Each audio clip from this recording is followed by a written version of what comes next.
Hey everybody. I don't know if we're actually live or not. Looks like we are. Said that there was an error, but apparently not. Thanks for stopping by. We're getting a little higher energy tonight, so I decided we'd set the chair aside and get back on the feet. Ankle is still sprained, but I'm feeling good, so it's all good. Twitter is down. Okay, well, I'm not on Twitter, so I'm not aware of that. Um, we'll bring the chair. Don't worry, we'll bring the chair back when we get back to talking about free trade. When we do free trade day two. Um, yeah, a lot of stuff going on. And before we get into the meat of it, I'm really excited. How many of you guys know who Nick Cole is?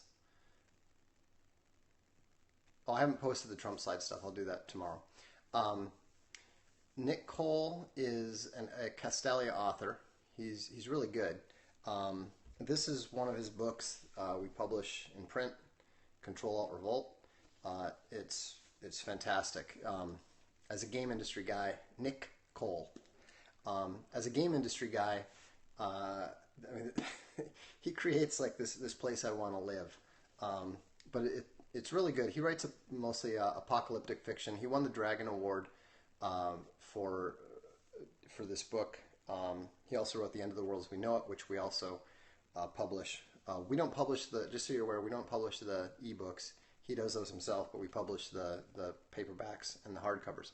But here's what's cool is, we've had a science fiction anthology called Riding the Red Horse. And it was something that I created in imitation of Jerry Pournelle's There Will Be War series. I'd really wanted to do There Will Be War to bring it back because those were books that were just major influences on me back in the 1980s. And so I talked to Jerry, but he hadn't really expressed much interest. So what I did is I went and put together my own version of it. We called it Riding the Red Horse, and Lieutenant Colonel Tom Kratman and I did that. And the irony is that Jerry actually contributed a nonfiction piece and a fiction piece to it, an old fiction piece. And then afterwards, he said to me, "Hey, Vox, this was really good. I really like it. Why don't you revive There Will Be War?" And instead of saying, "Yeah, that was what I'd kind of been pitching several times," I just said, "Jerry, great idea." And so we did that. We've now republished most of them. I think we've done everything except for volumes 7 and 8 from the old ones. And then we've actually published the new volume 10, which is a really great collection. But you can see the problem. Okay, so we're publishing There Will Be War. So what do we do with Riding the Red Horse? And I'd collected a few stories for it, but Jerry, as you may know, is quite old. He's 81, I believe, and he's had a stroke. He's still very sharp, but we don't know how much longer we're gonna be graced with his presence. And so obviously working with him and There Will Be War is my priority rather than doing Red Horse. But what happened is after the events in Berkeley at Milo's speech, Nick came to me and said, "Hey, wouldn't it be cool to do a series of stories of a civil war where California is trying to secede?" They're taking the Calexit thing seriously and just gaming out what would happen. We know exactly where the various military bases are. We know that the Marine Division is out there. There's going to be people that are be inclined to let them go. There's going to be people that will be inclined to prevent it. And so what would happen? So what's really cool though is, so Nick says that, and one of the first people to pop up was at the Castalia House blog. And if you don't follow the Castalia House blog, I really recommend that you do. David Van Dyke, who is one of the best-selling authors of military fiction, and we publish his Plague Wars books in print, he came up and said, "Hey, that's a great idea. How come I'm not invited?" And so, anyhow, so he's in. So now Nick is in, and so I talked to Nick and I said, "Hey, why don't we do this under the aegis of Riding the Red Horse? We need it to be something. We need Riding the Red Horse to be something, and it can't be the There Will Be War imitation now that we've got There Will Be War. So maybe we should do that." And so anyhow, he so we decided we would do that because what we're thinking is that we can do a themed anthology, bring in some great authors. And so some of the other authors that will be Castalia authors that will be coming in are Peter Grant, the former South African mercenary, brings the lightning, Great Western. So we're going to talk to him about it. And then, of course, we're going to talk to this guy, one of my books. I mostly write the epic fantasy stuff, but I have been known to commit the occasional military science fiction. So I'll be contributing to it too. And so I believe Nick's going to be announcing it at the Castalia House blog soon. So it's going to be a lot of fun. It's going to be invitation only, and we're getting some really fantastic authors, guys who have sold millions of books. We're going to we got people from Bain like Tom Kratman. We got the Castalia House authors like Nick Cole and myself and Peter Grant, and then we're going to be talking to a number of the big indie authors like David Van Dyke and B.B. Larson, some of those guys. And so we'll see who has the time to do it. We'll see who has the interest in doing it. But I think it's going to be a fantastic project. I'm really excited about publishing that. So anyhow, now that everybody's here, and there's some question. Yeah, this is the Castalia House shirt. We have them in Revolution and Science Fiction. We have them, I think, in 4 different colors. And so, if you're interested in getting on board with the Revolution, check them out. You can pick them up at crypto.fashion. Anyhow, the thing that I want to talk about is that we're starting to see people show up and start talking about getting on board with the Trump train. It was interesting. There was an article by, I think it's Kurt Schlichter. I'm not sure how to pronounce his name. And he was originally against Trump before getting kind of on board with the, before the election, fortunately. So he wasn't a never Trump, but it was a good article. And what was interesting to me is the arguments he was presenting could have come directly out of SJW's Always Lie. He's basically saying, look, the left has it in for you. The left isn't interested in talking. The left is not interested in negotiating. They're coming after you. They're coming after your job, and they want to get rid of you. And in many cases, they actually want you dead. No, it's not plagiarism. I mean, this is obvious. He's just observing the same stuff that I'm observing. Maybe he's read some of the book. Maybe he's heard about it. It doesn't matter. The important thing is the ideas, not the source. I don't own those ideas. I don't have any copyright on those ideas. I was maybe among the first to verse some of them. Maybe I picked them up from others in some cases. It doesn't matter. The main thing is the ideas. But what I thought was interesting is that this is a guy who writes for Town Hall. Town Hall is just your straight up conservative, Republican, normie, non-alt-right sort of thing. And so, and yet, here the guy sounds like he is ready to put on an alt-right armband and start, talking about taking the country back and making America great again and all that sort of thing.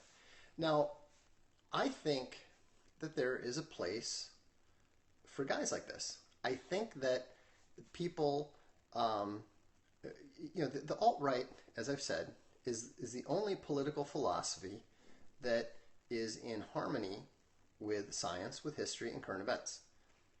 It is the only political philosophy that makes any sense. It is the only philosophy that you can seriously back up with facts and reason.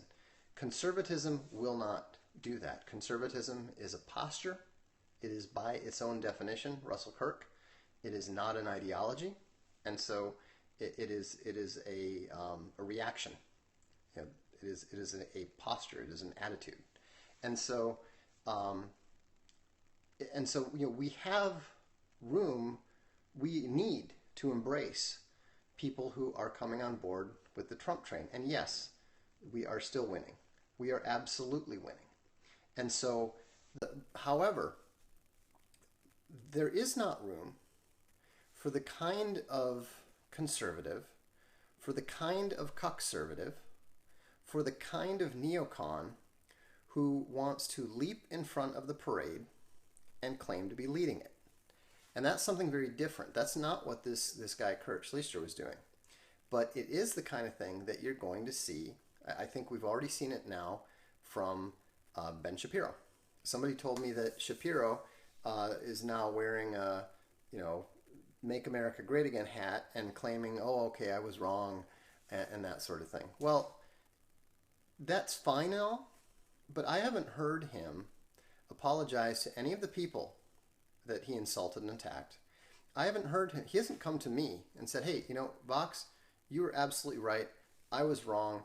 And I was wrong not only in support of Trump, to attack Trump, but I was wrong to be attacking people, saying that we have to hunt down racists and disemploy them. I was wrong to say this, that, and the other thing.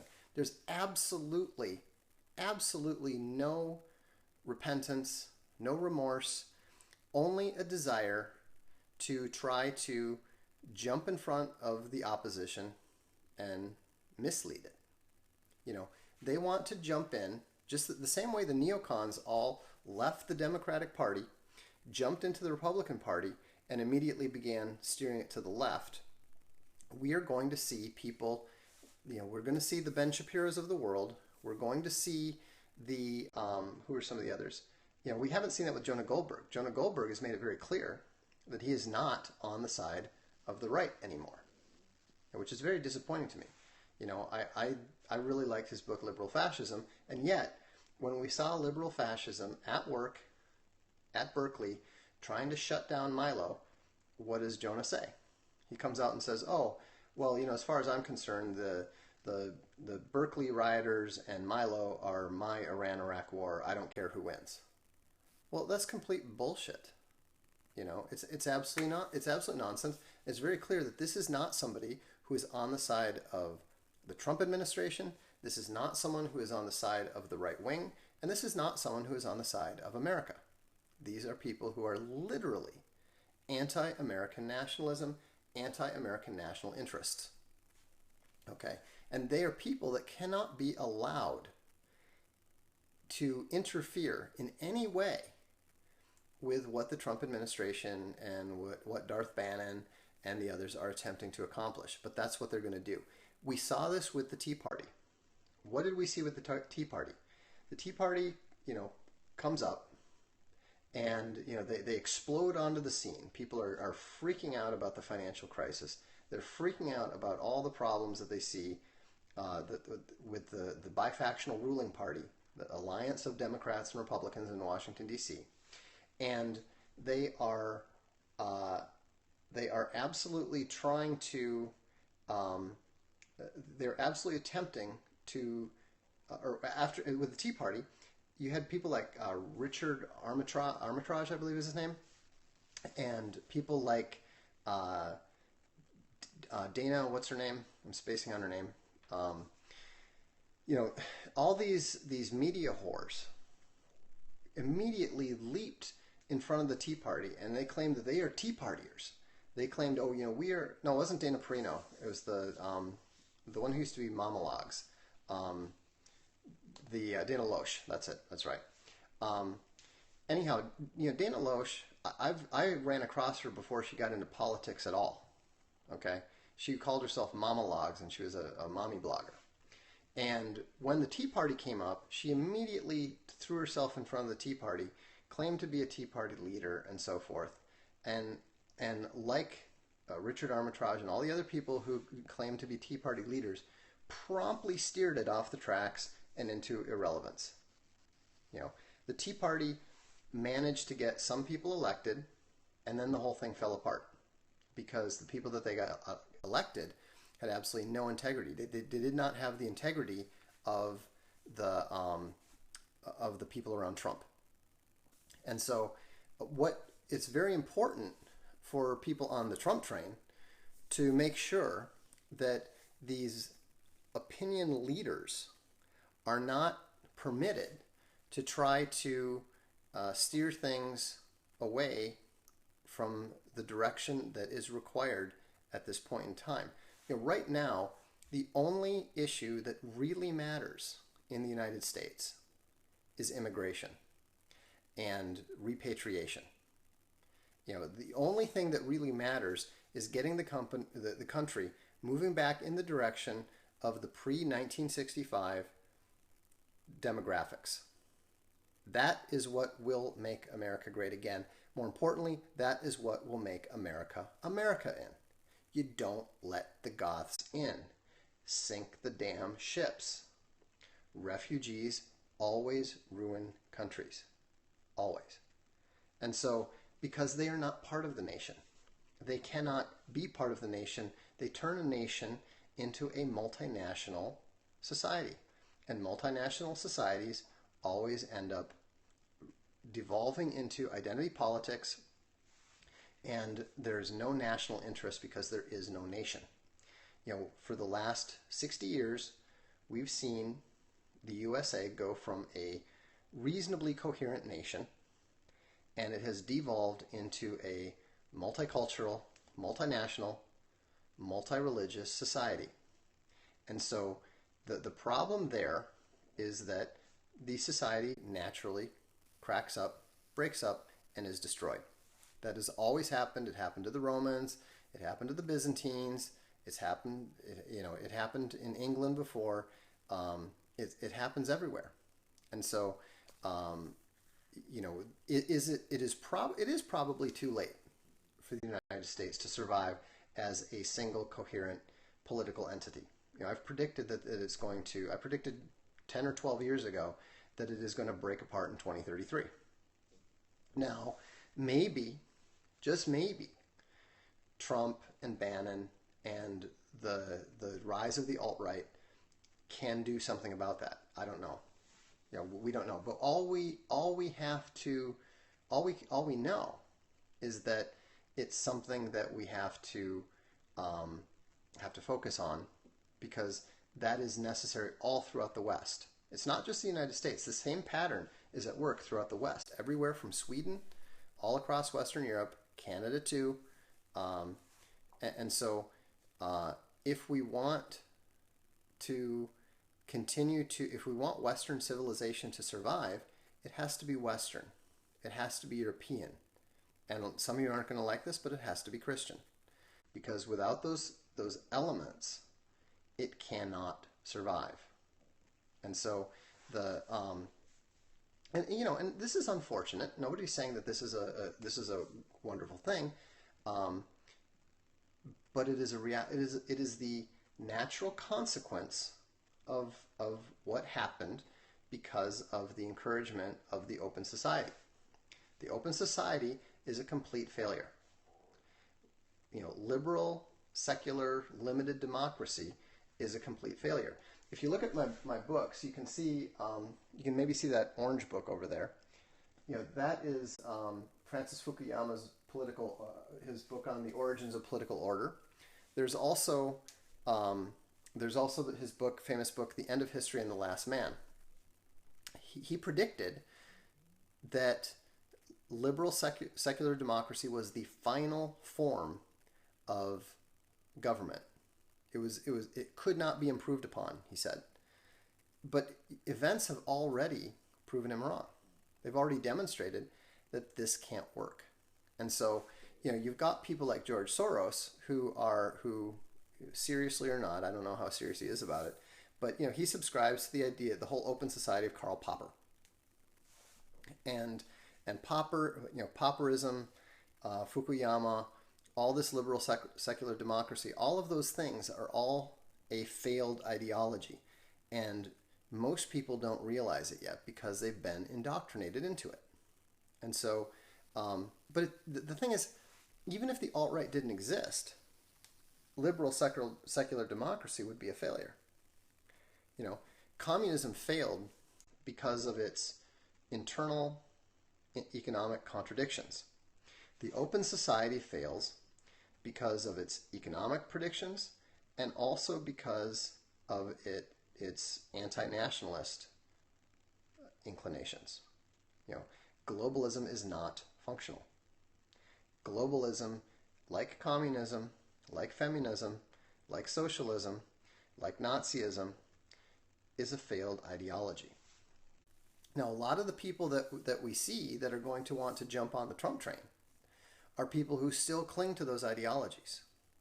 You know, whether they are neocons like Shapiro and Goldberg, whether they are conservatives, you know, true believing conservatives, whether they are, you know, even liberals or, you know, you're going to constantly see these people putting pressure on the Trump administration in order to further or try to preserve their failed ideologies. But they have failed. And so there is no rescuing them. And the only question is, how bold does the Trump administration dare to be? How bold are Republicans in Congress willing to be in the full recognition that the conventional ideologies to which they've previously subscribed have failed? So my advice with regards to the main question and the Trump train, I'm going to ban this thing. I don't know what they think they're doing, but anyhow,